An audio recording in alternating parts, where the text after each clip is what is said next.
ఒకరోజు ఉదయం లేవగానే మీ ఫోన్కి సడన్గా ఒక మెసేజ్ వస్తుంది.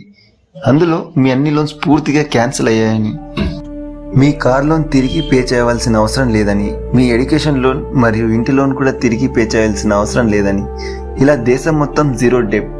ఇది నిజంగా మంచి విషయమా లేదా పెద్ద ప్రమాదమా? నిజంగా ఇండియాలోని అన్ని లోన్స్ ఒకేసారిగా క్యాన్సిల్ అయితే ఇమ్మీడియట్గా జరిగే ఎఫెక్ట్స్ ఏమిటంటే, చాలామంది ప్రజలు సంతోషంగా ఉంటారు, ఎందుకంటే వారి ఈఎంఐలు రద్దయినాయి కాదు. మన దేశంలోని అన్ని రాష్ట్రాల రైతులకు రుణాల నుంచి ఉపశమనం కలుగుతుంది. బిజినెస్లో కూడా కొంతవరకు ఫ్రీ క్యాష్ ఫ్లో ఉంటుంది. షార్ట్ టర్మ్లో ప్రజలకు ఇది ఒక ఫెస్టివల్ లాంటిది, కానీ లాంగ్ టర్మ్లో ఇది ఒక సమస్యగా.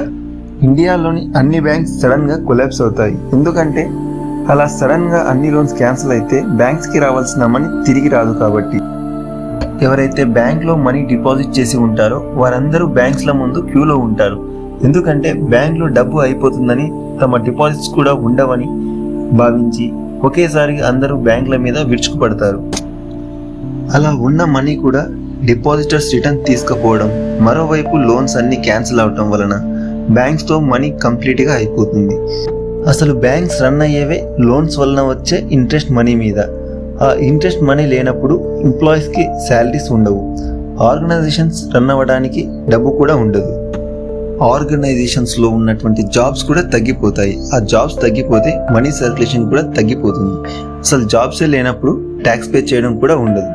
సో ఎకానమీ కంప్లీట్గా క్రాష్ అవుతుంది. స్టాక్ మార్కెట్ అనేది కూడా కంప్లీట్గా డౌన్ఫాల్ అవుతుంది. ఈ విధంగా లోన్స్ అన్ని క్యాన్సిల్ అయితే అన్ని బ్యాంక్స్కి ముఖ్య బ్యాంక్ అయినటువంటి రిజర్వ్ బ్యాంక్ ఆఫ్ ఇండియా కూడా ఎఫెక్ట్ అవుతుంది. ఈ ఇష్యూని ఇండియన్ గవర్నమెంట్ ట్యాకిల్ చేయడానికి ఎక్కువ నోట్స్ని ప్రింట్ చేయాలి, కానీ అలా చేస్తే ప్రజల్లో ఎక్కువ కొనుగోలు శక్తి పెరగటం వల్ల మన ఇండియాలో ఇన్ఫ్లేషన్ వస్తుంది. ఇండియా ఇంటర్నేషనల్ బ్యాంక్ అయినటువంటి వరల్డ్ బ్యాంక్ నుంచి డబ్బు అప్పు తీసుకోవాల్సి ఉంటుంది, కానీ వరల్డ్ బ్యాంక్ అప్పు ఇవ్వడానికి ముందుకు రాదు, ఎందుకంటే ఇండియా తిరిగి చెల్లించే స్టేజ్లో ఉండదు. కాబట్టి మెల్లిగా గ్లోబల్ ఇన్వెస్టర్స్ కూడా ట్రస్ట్ని కోల్పోతారు.